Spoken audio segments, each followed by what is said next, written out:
Dziś przed Wami konsola, która kiedyś odmieniła moje życie. Oczywiście chodzi mi nie o ten konkretny egzemplarz, tylko ogólnie o PlayStation 2. Tytuły, które na niej ogrywałem do dziś przywołują najwspanialsze wspomnienia. Choć biorąc pod uwagę liczbę sprzedanych konsol i samych gier na tą platformę, sądzę, że nie tylko u mnie. Była to zarazem moja pierwsza konsola firmy Sony i zdecydowanie ta, na której ograłem najwięcej tytułów. Egzemplarz, który widzicie, udało mi się dorwać za 60 zł w zestawie z dwoma oryginalnymi padami i całym okablowaniem. Wydaje mi się, że to fajna cena i pewnie ktoś zapyta, no dobra, ale gdzie jest haczyk? I faktycznie jest, bo konsola według sprzedającego nie czyta płyt, ale kiedy na zadane pytanie sprzedającemu dostałem odpowiedź, że nie czyta, bo nawet nie kręci płytą, poczułem, że jest jeszcze szansa, aby dać jej drugie życie. Niepokoi mnie jedynie ta naklejka, ale mam nadzieję, że to nie będzie nic groźnego. Przygotowałem specjalnie na tą okazję jedną z moich ulubionych gier, w którą naprawdę przeciupałem w cholerę godzin. Mowa oczywiście o Gran Turismo 4. Konsola uruchamia się prawidłowo, wentylator pracuje i wszystko zachowuje się jak najbardziej ok. Ale po włożeniu płyty rzeczywiście nie ma już żadnej reakcji. Płyta się nie kręci, więc trudno by było inaczej. Jak widzicie, bez zmian nawet po wejściu do browsera. Próbowałem naciskać jeszcze sam czujnik i podglądać, czy kręci, ale nic z tego. Pozostało już tylko jedno. Przekręcić logo Sony na tryb leżący i spróbować ponownie. Teraz na pewno ruszy. Bateria w konsoli, jak widzicie, o dziwo działa. Podejrzewam, że musiała zostać wymieniona podczas wizyty w serwisie. No to co? Bez zbędnego gadania zaczynamy naszą diagnozę od czyszczenia czujników zamknięcia klapy. Jeśli można coś wyczyścić, to zawsze próbujmy. Bądźmy ekologiczni i zarazem oszczędni, bo to nic nie kosztuje. Jak sami widzicie, w tej konsoli będzie więcej do roboty niż tylko problem z czytaniem płyt. Co ja to...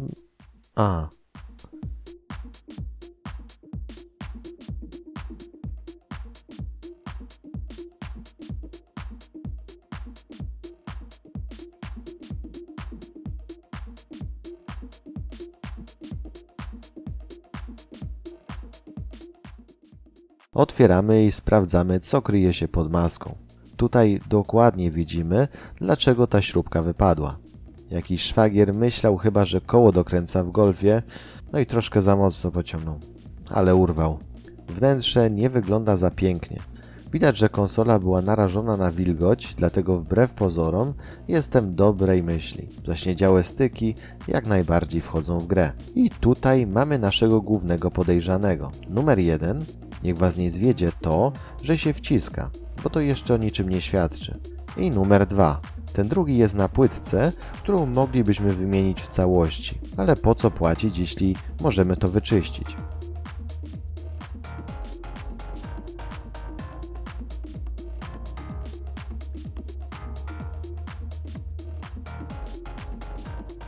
Zdejmujemy obudowę poprzez podważenie bocznych zatrzasków z lewej i prawej.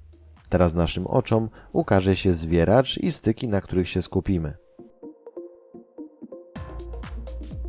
Bierzemy się za skrobanie. Trochę alkoholu i coś ostrego. I zaraz będzie jak nowy.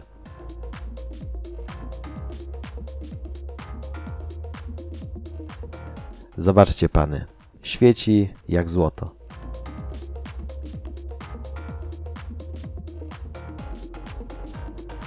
A tak powinny świecić się jego nóżki.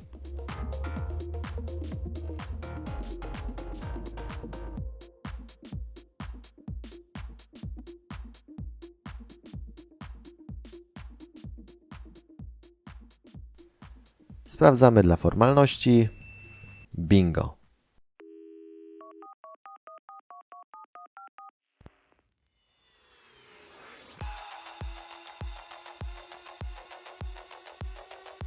Tutaj także całkowity brak reakcji.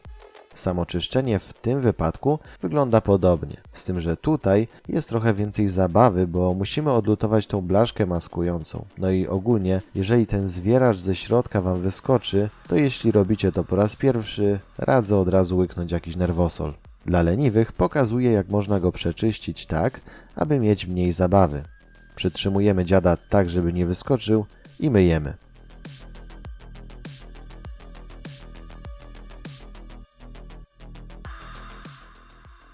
ale rzecz jasna, najlepiej wyciągnąć ten zwieracz całkowicie ze środka. Zaraz pokażę Wam, jak złożyć go z powrotem, bo za pierwszym razem sam się z tym trochę czasu namordowałem. Tak jak poprzednio, czyścimy jego nóżki i styki w środku obudowy.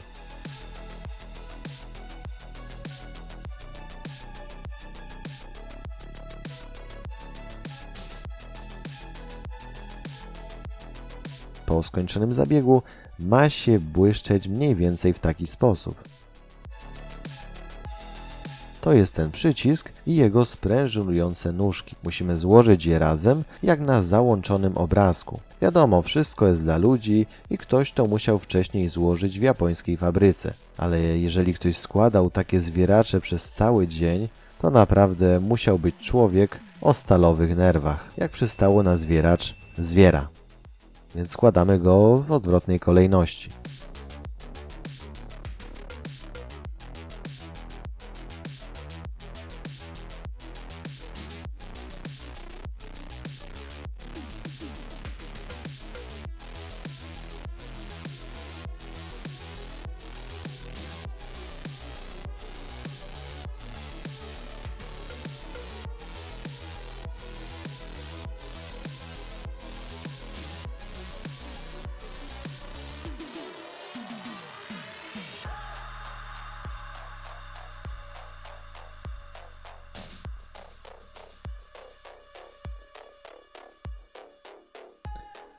Kolejny bardzo wydajny wentylator. Mech tu chyba rośnie od wilgoci.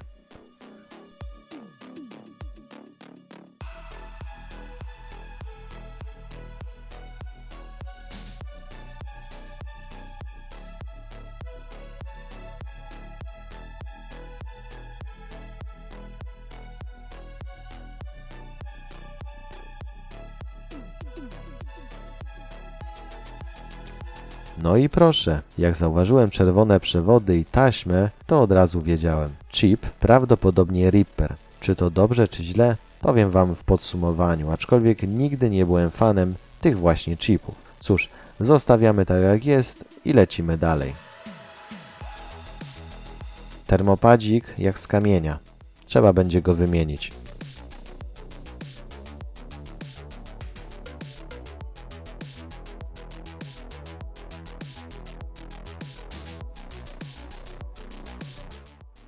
No i to się nazywa wentylatorek. Zastosujemy jeszcze tylko starą sztuczkę z kapnięciem na łożysko oleju maszynowego. Zobaczymy, czy to coś da.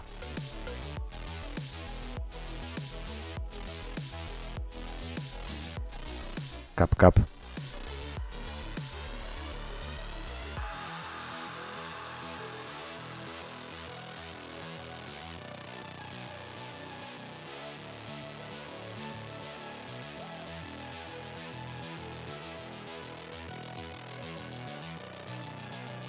Zauważyłem także, że podczas odczytu płyt w pewnej pozycji taśma lasera jest nienaturalnie wygięta, co prawdopodobnie może powodować rysowanie płyt. Wydaje mi się, że jedyna metoda, aby temu zaradzić, to przykleić ten plasterek do taśmy od nowa.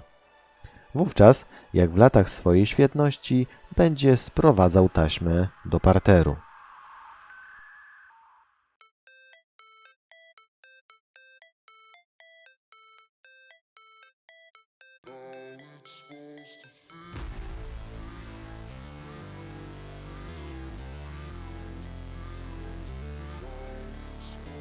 Dobra, teraz czas zająć się obudową.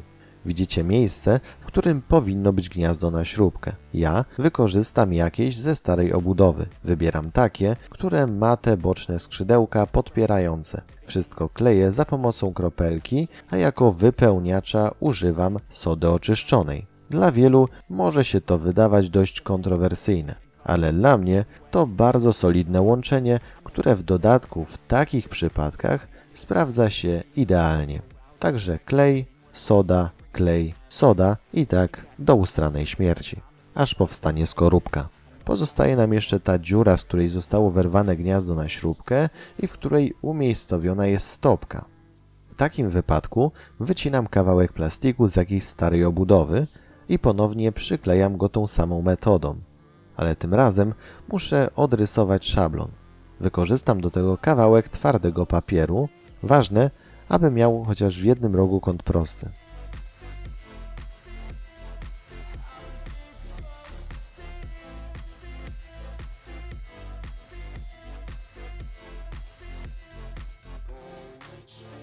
They wanna say my name, but they holding back. They wanna say they hate, but they know it's cap. I ain't play no games, I just do that's fact. And I don't feel no shame, it's a mood you lack. I go crazy, nah bitch I ain't lazy. Track after track, I work on the shit daily. Pass me the jack, right as fuel, got me hazy. About to unpack all these shit I've been chasing. I've got visions in my head, like memories after death. To be a legend instead of something you can forget.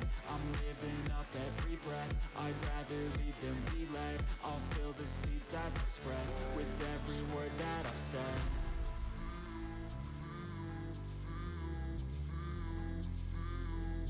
How's it supposed to feel?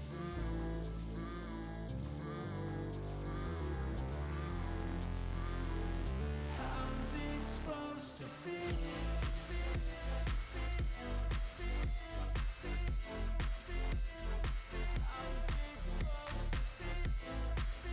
Zeszlifowałem gładką powierzchnię tak, aby klej mógł łatwiej połączyć mój kawałek z obudową.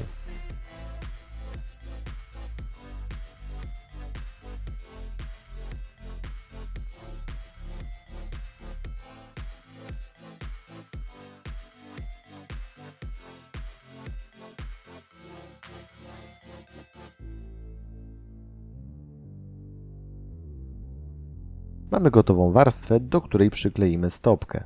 Teraz czas na kolejną, na której siądzie główka śrubki. To ważne, ponieważ musi być nieco głębiej, tak aby można było przykleić stopkę.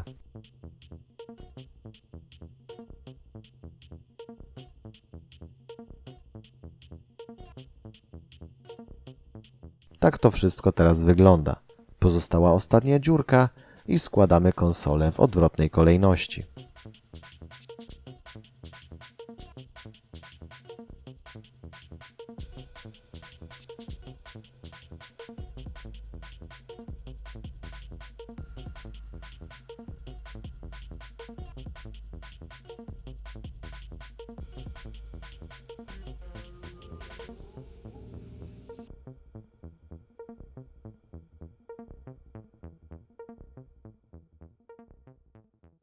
Czas na podsumowanie. Odpalamy konsolę, otwieramy klapkę od napędu DVD i w tym momencie można było zauważyć, że laser się poruszył. Teraz należy sprawdzić, czy czyta płyty. Ponownie bierzemy naszą ulubioną grę i chwila prawdy.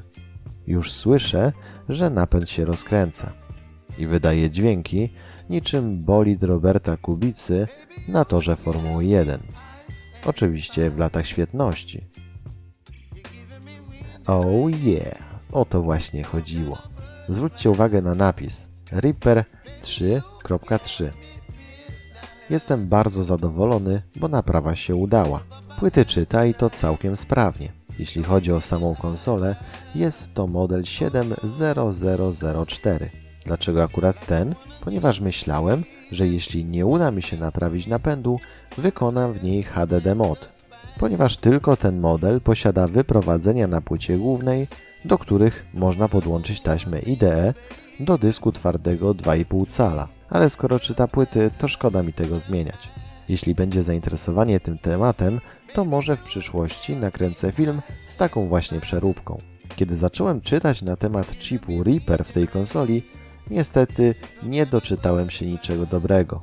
Mianowicie, że konsola jest bardzo kapryśna i działa fatalnie z chipami, a te z kolei bardzo szybko wyniszczają jej laser i jak się okazuje, niestety muszę to potwierdzić. Playka super czyta oryginalne płyty, zarówno na CD, jak i DVD, lecz z kopiami bezpieczeństwa ma już niestety mały problem. Choć może to dlatego, że mogła być katowana słabej jakości płytami, bądź ma po prostu już słaby laser. Ja będę jej używał tylko do oryginalnych gier, bo w tym sprawuje się wyśmienicie. Czy warto kupić konsolę PlayStation 2 z taką usterką? Muszę Was zasmucić, ale według mnie nie bardzo. Gdyby się okazało, że w tej konsoli jest uszkodzony laser, to obecnie koszt lasera na AliExpress to jakieś 60 zł. Więc sami sobie przekalkulujcie, czy to się opłaca. Jeśli film Wam się podobał, zostawcie lajka i subskrybujcie kanał. A wtedy treści z pewnością będą pojawiać się częściej. To tyle ode mnie, trzymajcie się i do następnego odcinka. Ja tymczasem wyruszam po raz już chyba 20 odkrywać na nowo stare, dobre Los Santos w moim ulubionym wydaniu. Powiem Wam, że chciałbym kiedyś poczuć jeszcze raz to samo, co wtedy, kiedy odpalałem tę grę po raz pierwszy. A o odpaleniu PlayStation to już nawet nie wspomnę. Na koniec powiem tylko Grove Street, Home. To na razie, ziomeczki. Trzymajcie się, cześć.